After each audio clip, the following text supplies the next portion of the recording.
As Smart Irrigation Month continues, we look beyond technology to the leadership and stewardship behind water management. Fawzi Melhem shares lessons from water-scarce regions, exploring resilience, responsibility, and why human judgment, not technology alone, will determine how wisely we manage our most precious resource. Fawzi, welcome to Retaining Purpose. I have been so much looking forward to this podcast, and I think we're going to have a great time in July, which is Smart Water Month, Smart Irrigation Month. Thank you very much, Randy. I appreciate this opportunity to be with you on this great show, and I hope this conversation will have a good impact, positive impact. 100%. And I think I want to at least introduce the audience to the fact that you and I are definitely not in the same region right now. So tell me where you're at and tell me what you're doing where you are right now. So I live in Dubai. We're in the GCC, and it's nighttime here, so evening time. So it's 8 p.m. And I've been here living in Dubai since almost 10 years. I used to live before that in Beirut. I was born in Beirut, actually, and I finished my MS and BS and MS from the American University of Beirut. Then I moved to Saudi Arabia, which is as well in the Gulf, of course, the GCC. I worked as contracting, a little bit in irrigation and agriculture for a while, for a couple of years. Then I joined multinational companies that have irrigation equipment manufacturers. And it was a very great experience because at the beginning, this contracting experience was educational for me, because I went from installing products, learning about products, installation, getting involved in the project planning and the design. Mm-hmm. And then I went into to know more about the products, about the various products in the market. And from there, I started RADIUS. I started my own firm after a few years of that, because I realized that working just for one manufacturer, one product line was not enough, especially with the challenges, Randy, with the water challenges that we have in the Middle East. So, and especially that not one manufacturer has everything, because, so let's say some manufacturers, they're very good in specific type of products. Others could be in others. So that's where we had to think out of the box a little bit, and to bring technologies and products that can match the requirement and the environment, which is a very tough environment with hot weather and with the harsh conditions. Yeah, for sure. So then you start RADIUS, right? How long has that been now? This now is almost 17 years. So, 17 years. Wow. Yeah, it's quite. It's quite a journey. So So and just to go back to the university, just like how I started working in irrigation. Actually, my original plan when I joined the UB was to go for medicine, to go for medical studies. Oh. Yeah. Then little detour on that one. Yeah, exactly. So then during one of those sessions, that introductory session, because I got accepted into the agriculture department. So during those sessions, we had this introductory course where they provide a like every day, like a lecture about a certain topic. And one of these days, they had this topic about irrigation. And I recall very well, the professor said that 70% of the water we use is used in agriculture. And then I realized that that's something interesting, and that's something that could be a bell. And I thought, let me. I knew that this is the field that I'm going to be working on. And of course, the hydraulic aspects, engineering aspects as well of the irrigation business as well I got attracted to that as well because I had this, just about hydraulics calculations and mathematics. And so that's something also attracted me. And I have never regretted. Now it's more than 25 years now working in this field. And it's great experience we collected through the years. And it's good to meet people like you experience in this business as well, this same industry. Yeah, and it's so interesting, Fawzi, because I'm similar to you. I've been in it for about 30 years now myself. Straight from golf course into commercial irrigation, landscape construction, and still doing that, but now really diving deep into the water management side of things. And when I think back over the years, and I'd love to get your take on this, 25 years doesn't sound like a long time, but the change that's happened in the irrigation industry has been astronomical. Is what attracted you to this industry at the beginning, is that what's keeping you in it still today? Exactly. So that's so true, Randy. Especially in our environment here, because when you talk about the GCC, when you talk about the Middle East, all you think about as a resource is usually the oil, is the totally. Yep. Exactly. But that's, we have a lot of oil. Actually, in the Middle East, we have a lot of oil. So that's something which is available. But what is not available is the water. And even I would say even how people are evolving, and water is getting affected by people and affecting people at the same time, because even the water availability for within each country of the GCC is affected by the population. Because let's say, for instance, here in the UAE, let's say, or in Qatar, we have 80 to 90% expats. And our water is mainly the water that we're using into irrigation, because actually the water cycle starts from the sea. So the main water is all brought from the sea, and that water is getting desalinated and is getting into the used for public, for commercial, for all the sectors. Then this water, after getting it gets treated. So the water coming from, so the cycle starts from the sea, it goes to the usage. Then after usage, go to treatment. Then from treatment, it goes to again to agriculture. So during summertime, we have, because we are expat societies here. So most of the people, during summertime, they go back home to see their families. Sure. So that's when exactly the water shortage happens. And that's when exactly the water usage is much required for the landscape. So I think that's a big question, that when designers as well are making designs or working on designs, sometimes they don't take that into account. They don't take the summertime. What are the conditions? What will be the cumulative water that we're gonna get? Let's say if we're treating locally on the facility. Let's say a villa, when we have, let's say in our assumptions, will bring, let's say 1 cubic meter of water, in case we are locally harvesting the water within a city. If that villa is not occupied, then you lost that 1 cubic meter per day. That's one point I would say that shows that water is very affected by the population.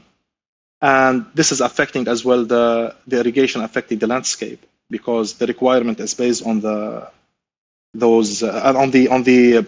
highest requirement is during summertime.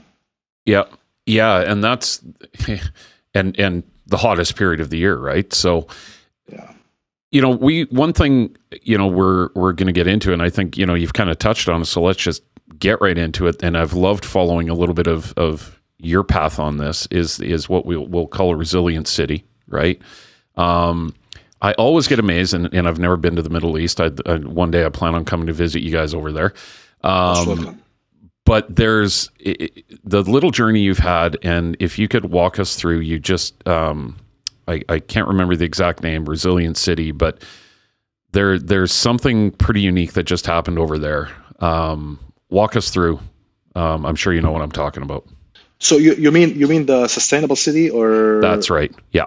Yeah, the sustainable city is is one of the cities that are iconic in the Middle East. The Dubai Sustainable City, and I've been working closely with them. We've been working as Radius closely with the Sustainable City on their projects since a while now. And we started with the Dubai Sustainable City. Actually, the Dubai Sustainable City is very interesting because they're harvesting the solar energy through solar panels, and there's a lot of even they're pumping back, I would say, energy rather than using energy in many instances. So the city has no reliance much on the actual electricity rather than on the solar green energy.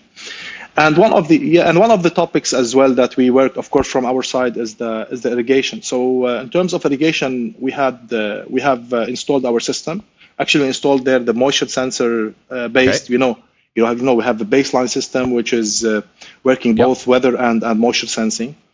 And this paid off because we had an earlier system. They had an earlier system. We retrofitted back then, and after the exercise of retrofitting, we realized that we had a very good saving, around 30 to 35% water saving, much better management, less pipe breaks because as well of less fluctuation in the flow. So based on that, we had a great outcome. And we used the same concept into the Sharjah Sustainable City. In UAE, we have 3 sustainable cities. So we started the Dubai Sustainable. We started at Dubai, and we used the same technology. We were present there with them since the design stage. We worked on the design, and we did the same as well at the Abu Dhabi Sustainable City, which is the latest Yas Island Sustainable City. It has been, yes, a very great journey to be working with them because they're a big name here, and they're much into sustainability. So this has added a lot of value for us, and also it's made us learn a lot because now we realized we know now how much, for example, it would cost to have a cubic meter of water in terms of energy, in terms of carbon footprint. So we were involved with them as well in that aspect specifically. Yeah, that's amazing, and it's exciting because when I'm listening to you, obviously the technology has made a huge impact. So you reference baseline, HydroPoint, which we're doing a series of installations with baseline right now as well, and we've done a bunch in the past. What I want to ask you right now, because this is what I've seen from the construction and the water management side, this technology the baseline has is excellent, right? Like I kind of refer to it as the Ferrari, and that's no slight against the Hunters or the Rainbirds or anybody else. It's just you referenced it already, right? Like they all have kind of a little niche they're sitting into. Baseline is niching that soil moisture sensing technology and doing an incredible job at it. What we have found here is that as good as that technology is, the challenge that we see once it's installed is truly understanding how to manage that system now. For the moisture sensors, you mean?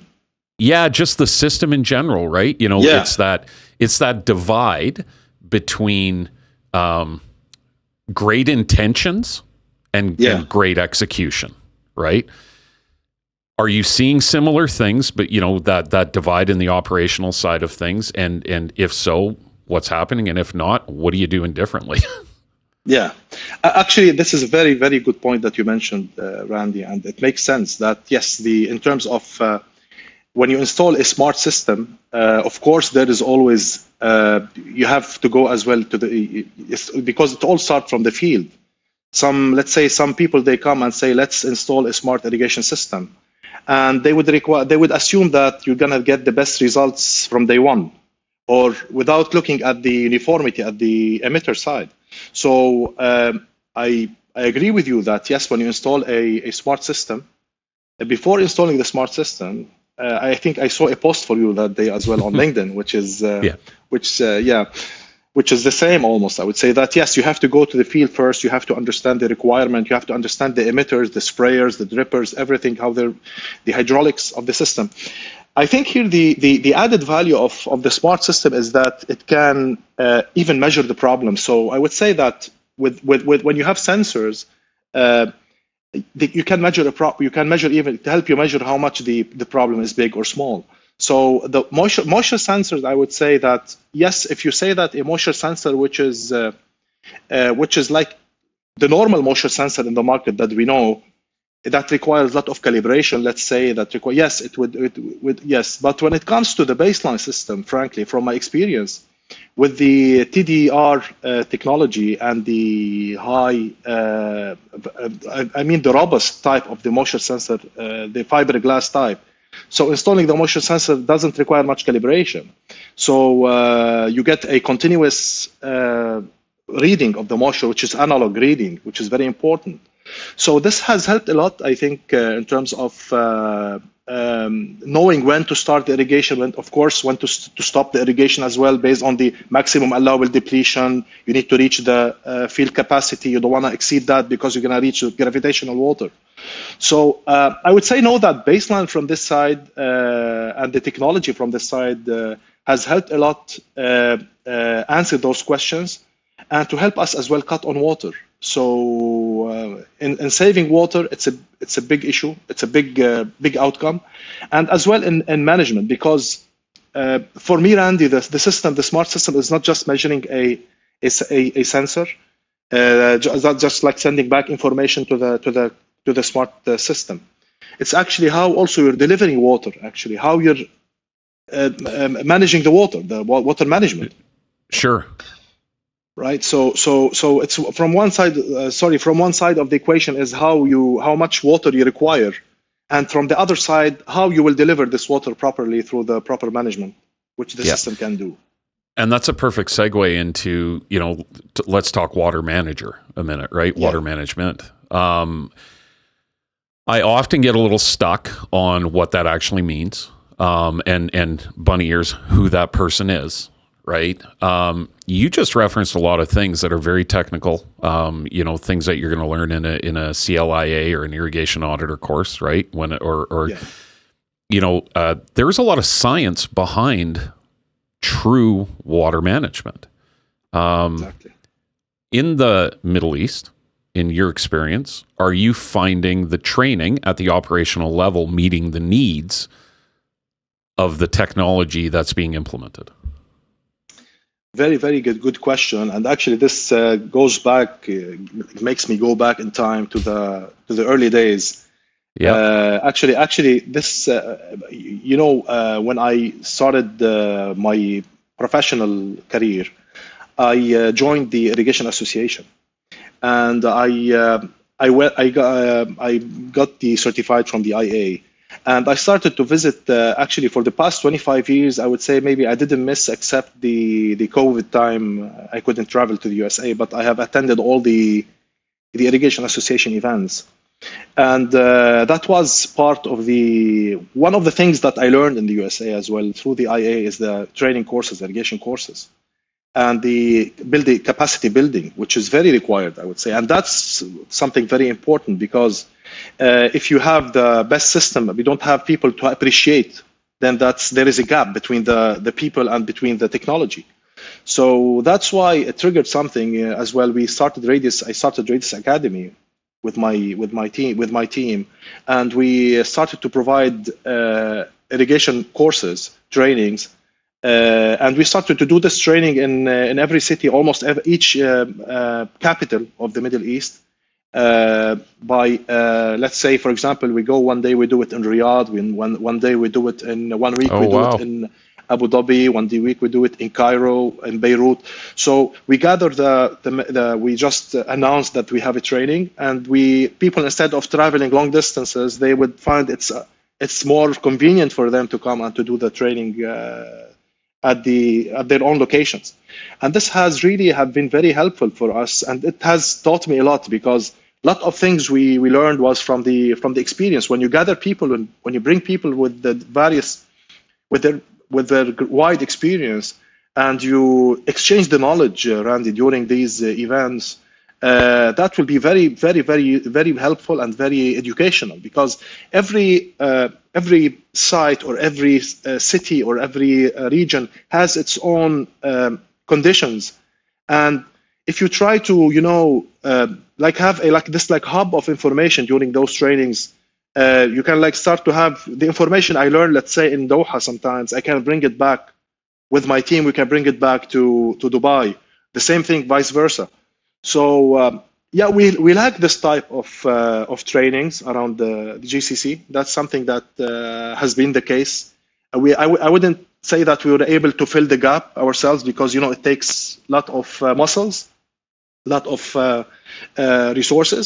But I think that's something that the market, yes, is very. I would say, yeah, there is a lot of room for training, and I think that's something that could be an option for opportunity there. Yeah, and I think so. We are seeing similar things then, because that's I think one of the if we call it a bottleneck right now in a lot of this implementation and what I would say true water management and water savings opportunities is there's a certain level that have accepted the training that needs to be done, but there's another level that just wants to exist, right? And I think until we create that shift in almost validating or professionalizing water management, if that makes sense. Like, yeah, we're it's going to be hard to bridge that gap. But I'd love to hear what you're doing, because it's bringing people into a room. I say this so often. You referenced it. I want to learn in 10 minutes what somebody learned in 10 years. Right? Exactly. Every region is different, but the lessons at the end of the day. I'm in a desert in Canada. Yes, we have those. You're in a desert, in Dubai. The lessons are similar, right? This is a global educational experience that we're on right now. So true. So true. Exactly. Maybe some environmental conditions we don't have much here, like for example rain. We don't have much rain, so right. Maybe some sensors, let's say, that are very required in Canada. Let's say you require a lot of rain sensors. In our case, I would say that rain sensor is not that much an issue. You don't need it. We don't get it, especially if you have a moisture sensor. So that's why I like I'm pro moisture sensor, because the moisture sensor gives you the effective rain rather than just.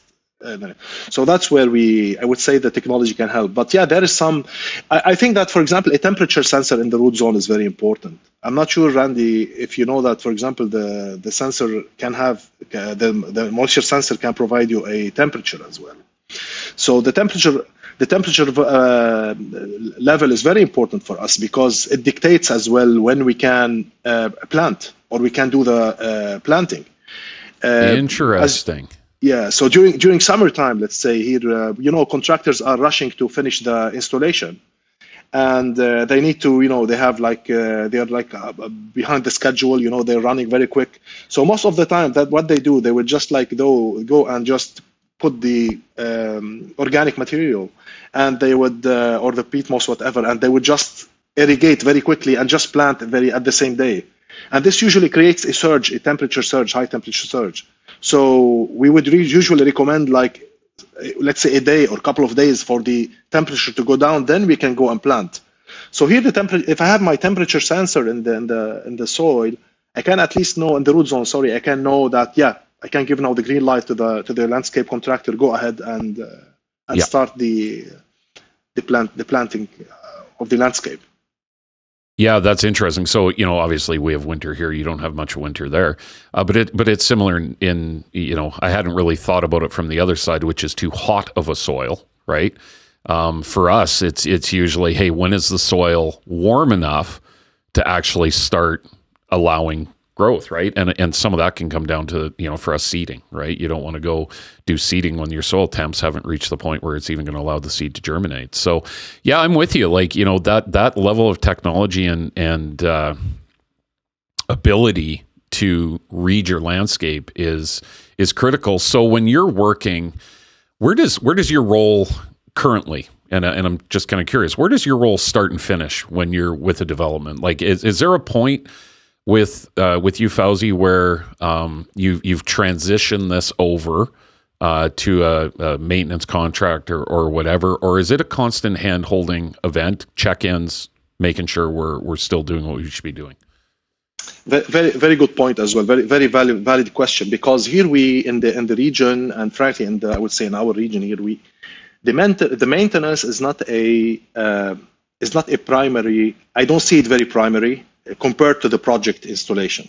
So you see a lot of budget being reserved for projects, but I'm not talking about all projects, but many projects. I would see that the maintenance will be like something which is not very looked after, like now, for example, if you want to go into any project and install whatever the project is, you need to have a specification.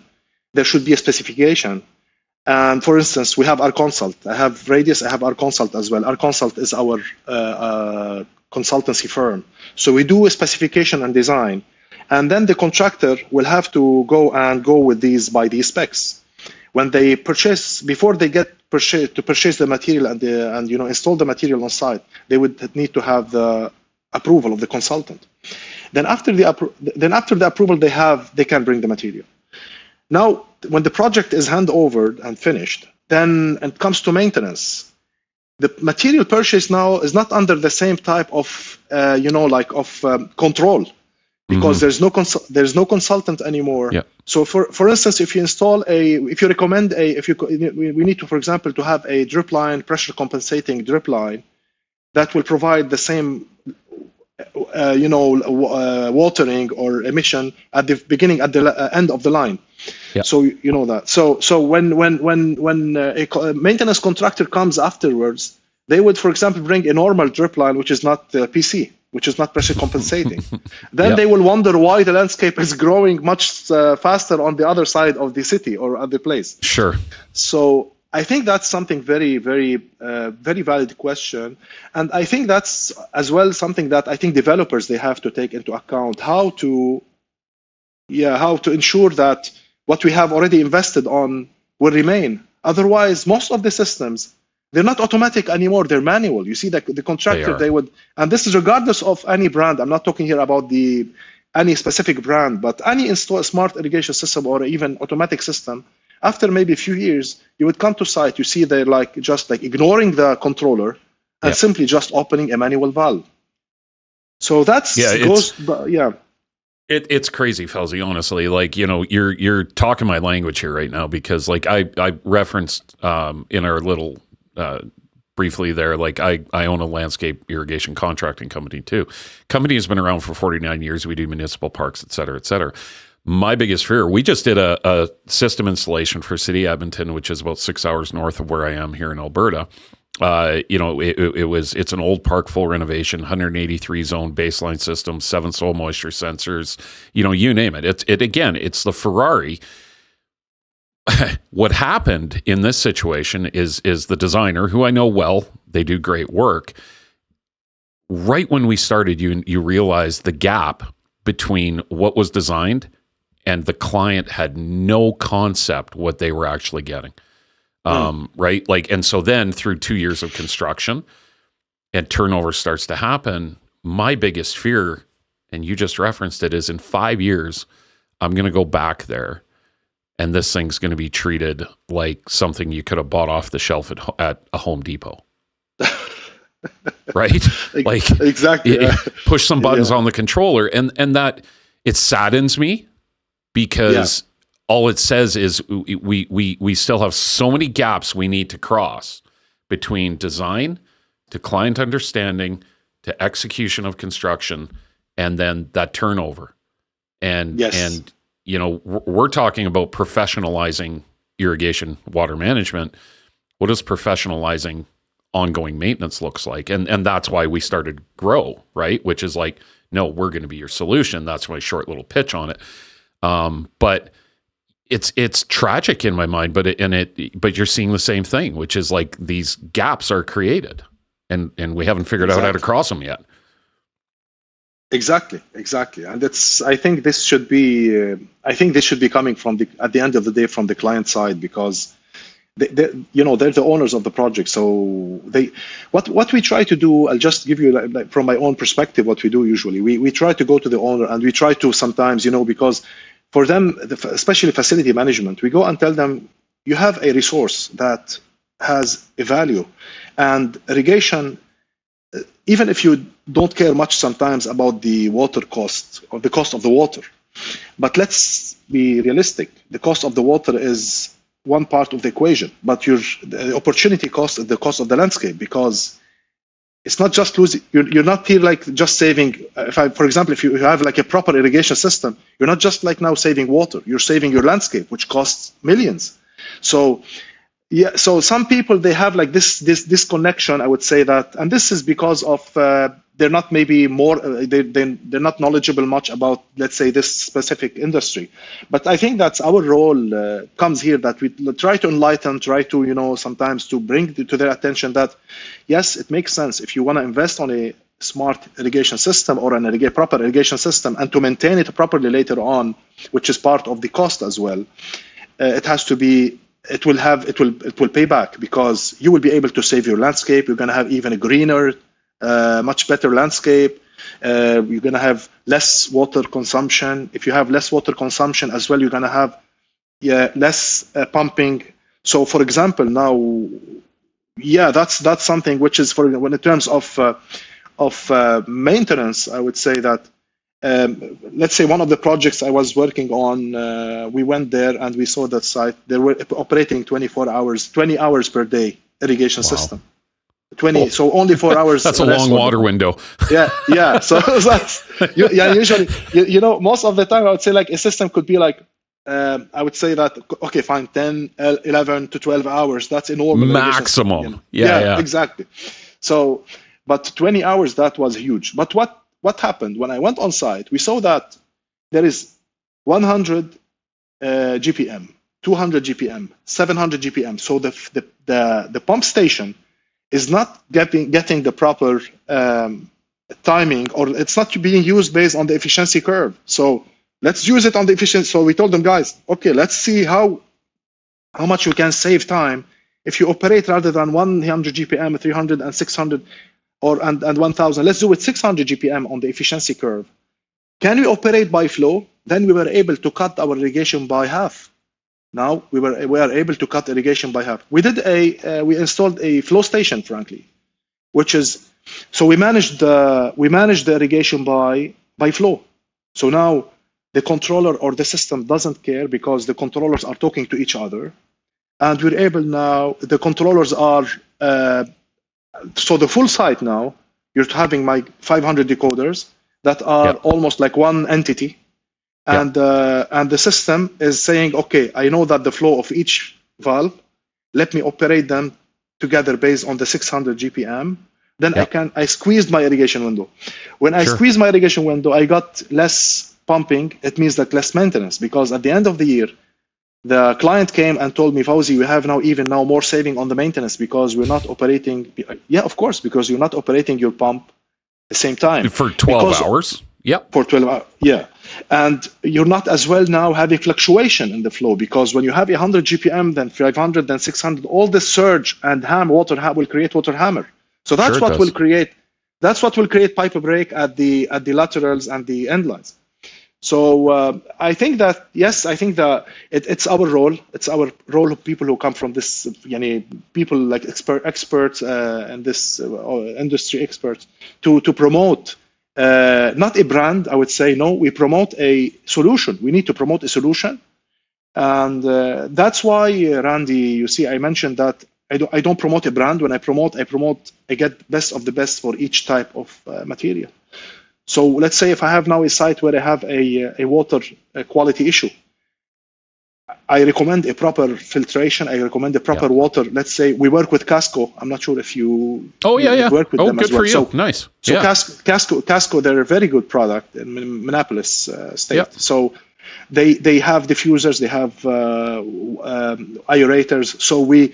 So the water that goes because this is a treated water, so this treated water has, if you treat the water at the source, then you can have a easier filtration rather than having all this junk going into and dirt going into the filter. Into the filter. Then, exactly. So doing the proper water management, I think from the water source. Then when you go to the filter also the selection is very important. So for instance, we have our water type is TSE water. So TSE water, it means this is organic contamination. I go to sites, I see that specifiers there were going with screen filters. Right. Screen filter is a good product for inorganic. If you have like silt, clay, sand, fine. Sand particles, all that. Exactly. So the best solution is to go with a sand media filter or disc filter by sand. So that's why when I started working with Yarny, I thought, let me bring this American technology. Let's see how we can apply. It was already there, but we even made it together bigger with them. So we started to even apply the sand media filter, not because Yarny is a good brand, we're very sure it's a good brand, but the solution that it offers is this sand media filter. From Yarny, I don't take screen filters. I tell them from the beginning, screen filters are not for my projects, not for my market. But sand media filter is something that we look for. So that's the selection of the product is based on the problem. So that's where we come here in the formula. We try to find the problem and to solve the problem to the customer rather just imposing the same old product or the same, because the concept has always been, if you look at consultants, they just go with the flow, like what has been, for example, for the past 20 years, right? I'm not sure if you see the same in Canada, like the specs, maybe they don't change, like for rarely I see, I know. It's like, I would say it's like a turtle stuck in mud. That's how fast these things change, right? Like it's, and it's hard. It's funny because the city I live in, Medicine Hat, so we're just outside Calgary. I'm sure you know Calgary. It's big enough. Medicine Hat, we're about 60,000 people, but we are in a desert by definition. Without irrigation in this part of the province, there would be no life. Case in point, 75% of all the irrigated agriculture in Canada is in our region. So it's, this is where water is being used. I'm proud to say City of Medicine Hat is rolling out baseline technology as their new control system, central control. Mm-hmm. So I think it's great. What I'm trying to work with them on now is bridging that gap in understanding, making sure things are set up correctly. One of the things I struggle with, and this is no slight against Medicine Hat, I think it's just anytime you get into a big organization, is somewhat I do a talk on the fear of failure, and what I see is where people are afraid to admit maybe something isn't going exactly as it should be, right? And we just keep going down the road and maybe hoping nobody's going to notice. And so, what does that fear of failure look like when we start talking about rolling out new irrigation technology, right? Because I look at it and I go, okay, well, I don't want to roll out 50, 60 new baseline systems because that's going to overwhelm the best expert out there, right? What does it look like to start small, to allow, these mistakes to happen, to iterate from those mistakes? How do you guide that process, Fawzi? When it comes here to our market, we are from the top stage, let's say working with consultants. We start with the consultant. So the consultant, I would say that, Randy, there is some resistance for consultants to let's say look for a new technology or a new way, because they're used, I would say, like they're used with the specific, let's say, type of materials they would go. Let's say like with the filter. Let's say they're used to having a screen filter, which is like automatic screen filter. Okay, what's the advantage of the automatic screen filter? It's that it has a small footprint. Okay, fine, but the footprint is not everything in the site, because the pump room, okay, it could be like it can save space in my pump room, but is it providing the actual requirement to the site, to the irrigation system? No, so it's a loss. So that's when it comes as well. Same thing to the technology. When I go say now, we have now a technology, let's say that we save water, we can, let's say, manage your smart, we have analog sensors and pulse sensors. You see some consultants, I'm not sure sometimes they're aware what would be the difference between a analog and the pulse, because they feel that the pulse, which is the pulse is a great sensor because it can tell you the fluctuation, it can on off, you can reach it can count actually, but it can't give you the continuous type of data, right, that you require sometimes. Like let's say, for example, how water tank level, I need to understand, is it a 10%, 20%, 55? I don't want to be like at a stage where it's either full or empty. No. Right? You need to know the data in between. Yeah, exactly. So that's where analog comes. So, and I think that's where sometimes I would say that yes, we face some resistance because I would say the client or the consultant. I would say that the consultant have the big role, to understand what is the latest technology. But sometimes, the consultants, I would say that they're not aware much of the technology. They're not like, they have some old friendship, let's say, with people. So they help them sometimes with the design, which is normal, like normal human interactions. But I think to make this change, I would say that, or to make this, I think that should be coming from the consultant side and from the technology people getting interacting together and introducing the solution based on the actual problem. Yeah. And I think that ties perfectly into what I wanted to ask you. When we talk about the technology people, the manufacturers, right? And now we are in Smart Irrigation Month, July 2026. And so much of what we're hearing right now, and and I get it. What role do the manufacturers have a responsibility to play in? I understand they're trying to sell a gadget and a gadget, right? That's their job. Yeah.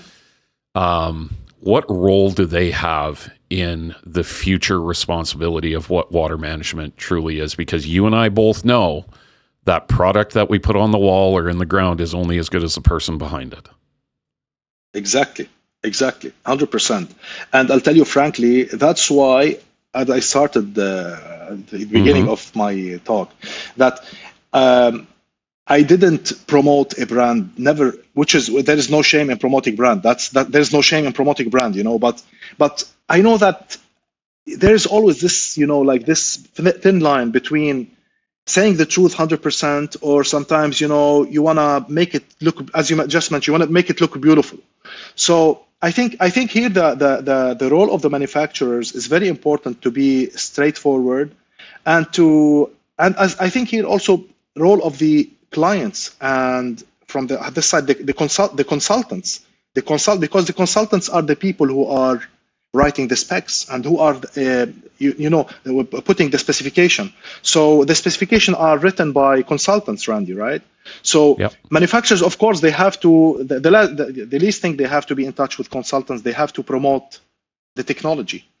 The consultants, they have to update their designs, specifications and designs to be up to the latest standards, because they cannot remain the same standards for the past 20 years or just like focusing on the same type of solution. So no, we have to, because every site has its own just to give you like small example, just a few projects we work on. One of these projects is in Lebanon. We installed Ahlam golf course, which is there is two golf courses in Lebanon, Beirut golf course, golf club of Lebanon, Beirut, and there is the Ahlam, which both we have installed our system there. So in Ahlam, the Ahlam project, we have a site which is we have a deviation in the field of around 50 meters from the topography within the site.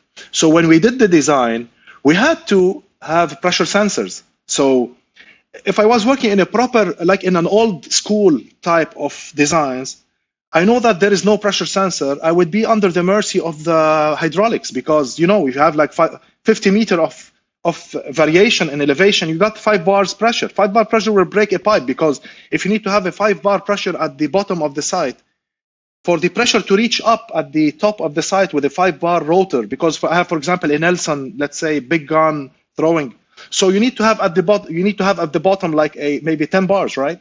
So that's very, very huge pressure. It will break a pipe at the downstairs, at the lowest level. So placing the pump is very important. Where you have to place your pump so that it can manage both. You don't want to have like too much pressure and less pressure. Then also integrating pressure sensors within the smart pressure sensors. Here's the technology will help, because it can now help me manage the pressure on top, on bottom, avoid the pipe break before it happen even.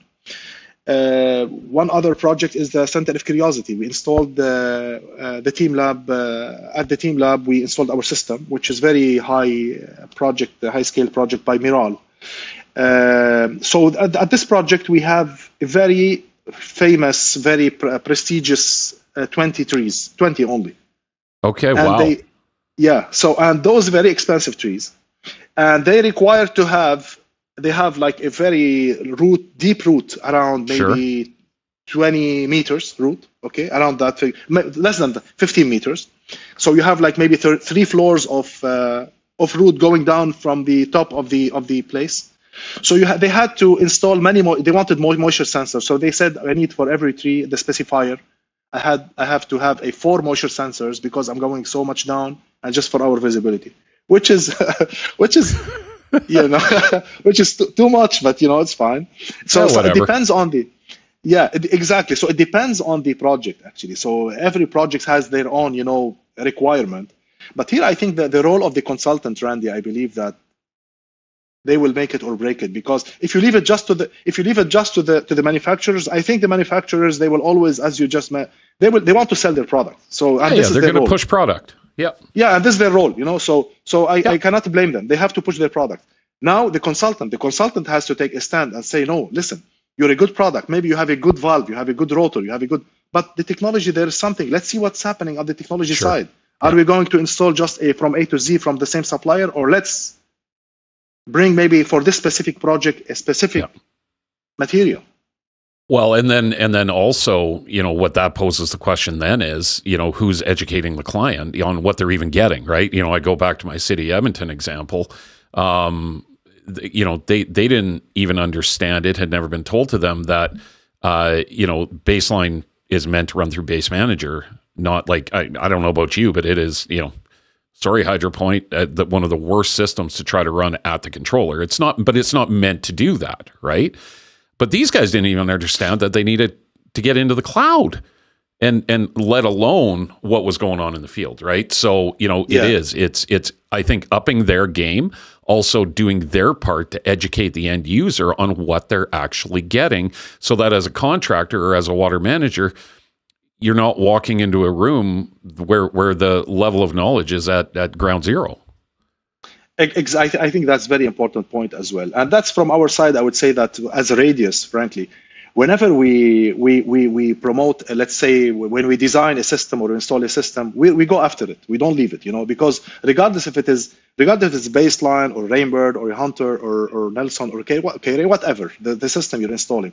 So if you're not after the system, then for sure there will be some issues happening. So I think that the manufacturer here has to, or the distributor, they have to be after the projects, and that's what we do. That's where we are with our customers. With our clients, we're following on the projects. We make sure that the system is operating because at the end of the day, we go back to the ground zero where we started. That it's the maintenance contractor who is sometimes, most of the time, he wants to do it manually at the end of the day. But he wants to do it all, Fawzi. Yeah, and he wants to bring more labor, because also there is something very important. So if he says that the system is not working well, then he can justify having more people to 100%. Run the system. Yeah. So that's why our role. We cannot leave we have to be there. So somebody has to be there on for the interest of the client. If the client is not there by themselves, you have to go as a distributor or a service provider to say, no, this system has to be properly maintained, properly taken care of, so that you can have a better outcome. Yeah, and what we're seeing here in North America, with the maintenance providers, and again, not slighting on them, this is just the evolution that's currently taking place, is they are treating water management as a add-on feature right, to their maintenance package, but it can't be. Like it because it's never gonna generate the focus and the intentionality that it actually deserves, is the way I look at it. So true. I agree with you, 100%. Yeah, Fawzi, I want to divert a minute here. I want to talk about the next generation. Okay, so I think you and I I think you might be a little bit younger than me. I'm 52, but I'm. Close, we're very close. Okay, there we go. Yeah. So we're old enough to be able to talk about the next generation, right? Yeah. What are you seeing out there in your region? And what I really want to get out of you, Fawzi, is how are we going to maybe not motivate? How are we going to inspire the next generation of water managers? I think that's a very, very strong question. And to answer it, I think we have to look at what I see from frankly, and I'm impressed with the next generation, like with the youngsters. So I see, they're more, I would say, if you compare them to our generation, Randy, they're more into the technology. So there's some, there is some advantage, there's some disadvantage at the same. There's pros and cons. Yeah, there is. Yeah. So but they're I think they have that. They're good with the computer. They're good with the softwares. They're good. So I think that's something that's plays good for them. At the same time, talking about the cons now, they need everything very quickly. So they need, because everything they need very quickly. So, and they need to achieve very fast. So they need to reach I see people they have the ambition, but it's sometimes too much ambition that very quick they need to be having everything. I think instant gratification, right? Yeah, exactly.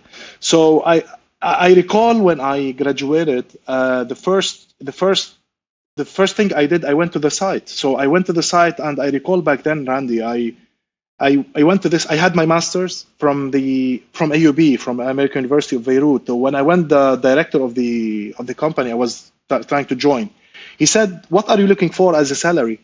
I told him, "You know what? I don't care. I just need to give me whatever you want. Just let me." So frankly, and I used to use my car. I used to have a funny car back then, and it was a huge car. So I used to get the labor with me, on board, and the workers, and that's what taught me, because I used to install the valve with my own hands. When I get back home, my mother, she would say, "We sent you to the best university in the Middle East, and you're coming. Why you're looking like that?" So, I'm not sure the money was a good investment here. Yeah, exactly. Yeah. So she thought at the beginning like I'm a laborer, which is where there's no shame to be a laborer, but no. So I told her that's part of the game. So I'm happy, and that's what I'm happy in. And that's what taught me, Randy, because later on when I became a project manager, I knew that, for example, a valve with a proper installation, it requires, if you have a proper gang of doing it, they cannot do more than 3 valves per day. They cannot install more than 3 valves per day, because 3 valves is the maximum they can do. Otherwise, they're going to do it improperly. So they're going to have a bad they're going to do it too quickly and do it sloppy, right? So, yeah. And exactly. And the other way around, if they do it as well, if they do 1 per day, which is also slow, this will slow a project. Yeah. So I think going to the ground zero and learning things from the ground, this will, I would say that's my advice for I would always give to my, just go to ground zero, stay there. Even myself at this age now, we're 50, close to 50 now. So I still have 1 foot in the trench. I always have one foot. I go down.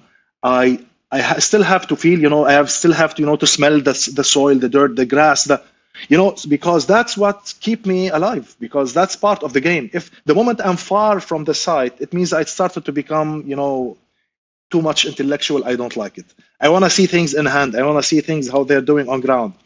So I think, for the next generation, I think there have to be some patience. There have to be some. They need to go to the ground. They need to do things by their own hand, and there's a lot of opportunities I see now. There's a lot of projects around.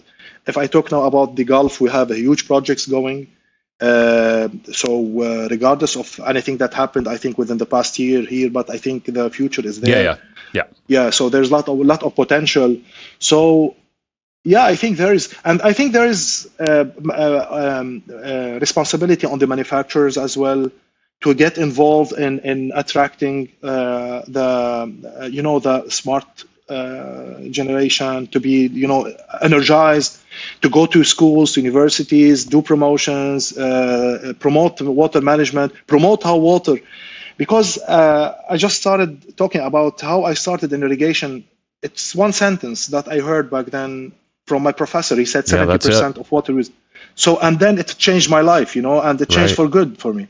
So I think that's something that could have a great outcome, I think, for the generations to come, in case we do it this way.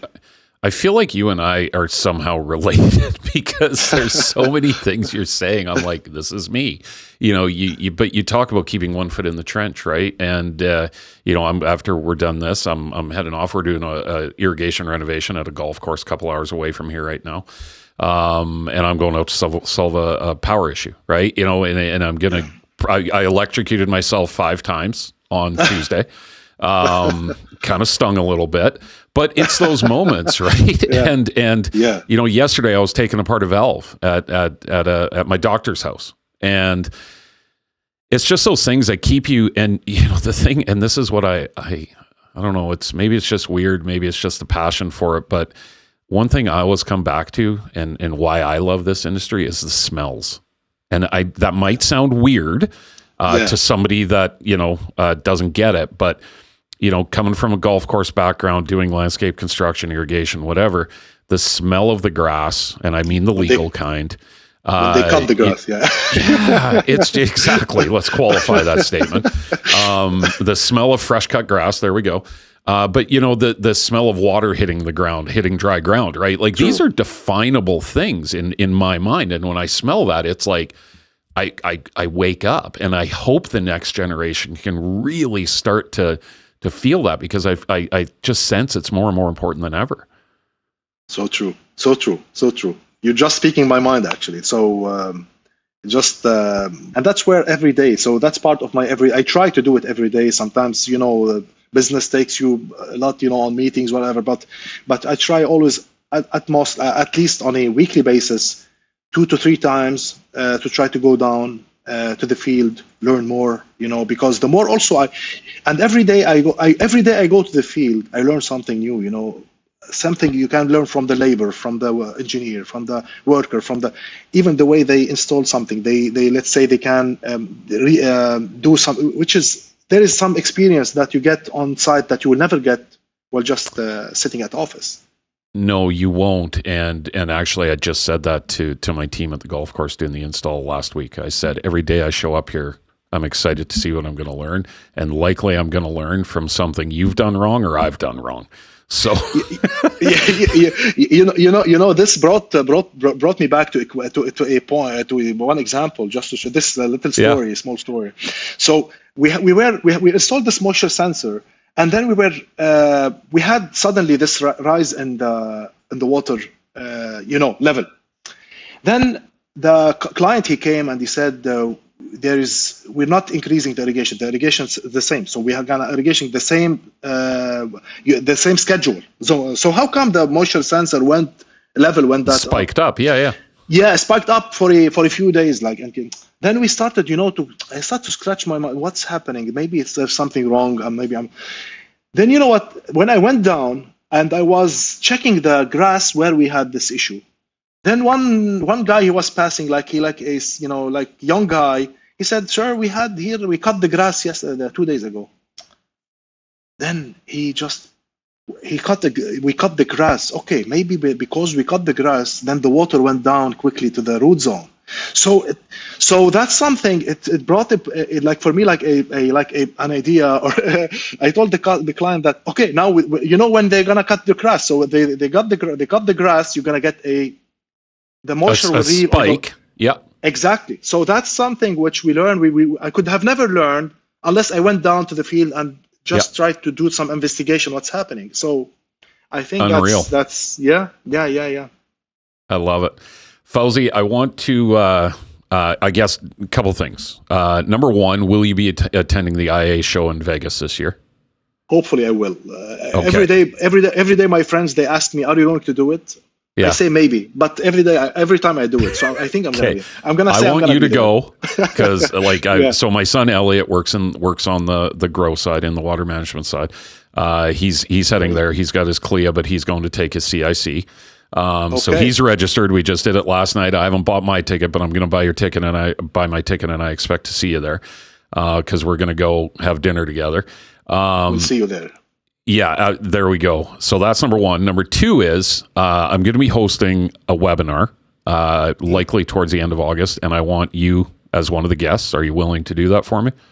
My pleasure. With pleasure, for sure. Perfect. And the last one here is I want to just give you an opportunity to kind of put a bow on this. What do you want to message out from a standpoint of water management? We're in Smart Water Month. You put a bow on this conversation because I've had a blast. Thank you so much. Randy, this talk meant a lot to me, frankly. As you just mentioned, there's a lot of echoing between us because the interesting thing is that we're coming both from both sides of the globe. And you see here, I'm at night time, it's your morning time, you're starting your day. So it's great to see that.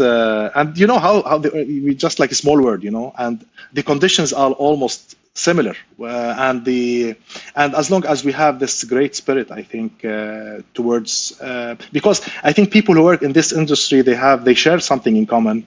As you mentioned, we love nature. We love to see things growing. We love to see plants getting healthier.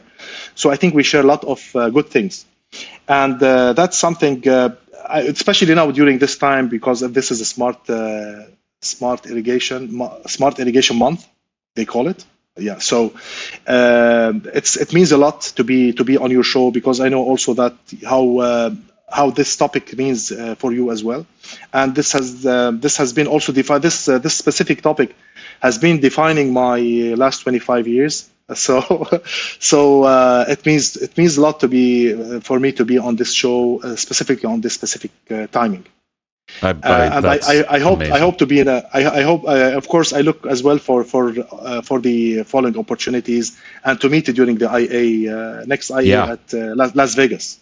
Yeah, I'm already looking forward to that, and I think you said something in there that I absolutely love, which is we're on opposite sides of the globe. This is a global conversation, right? Yes, yes. I think more collaboration can improve outcomes. There's no question about that. We need to break down the barriers. We need to get humble. We need to talk about all the things we're doing badly in order for true improvement to start being seen out there. So, Fawzi, I want to thank you for your time today. We had a few technical glitches at the beginning, but we know where your future after retirement is going to take you. And I want to. We're going to keep in touch, obviously, and I'm looking forward to finding something to even collaborate with you on. And my people will be in touch with your people, and we'll get this webinar thing figured out. And in the meantime, enjoy the evening and. I'm already looking forward to seeing you in Vegas in a few months. Thank you so much. I appreciate it, Randy. Thank you. Thank you very much. You bet. Same here.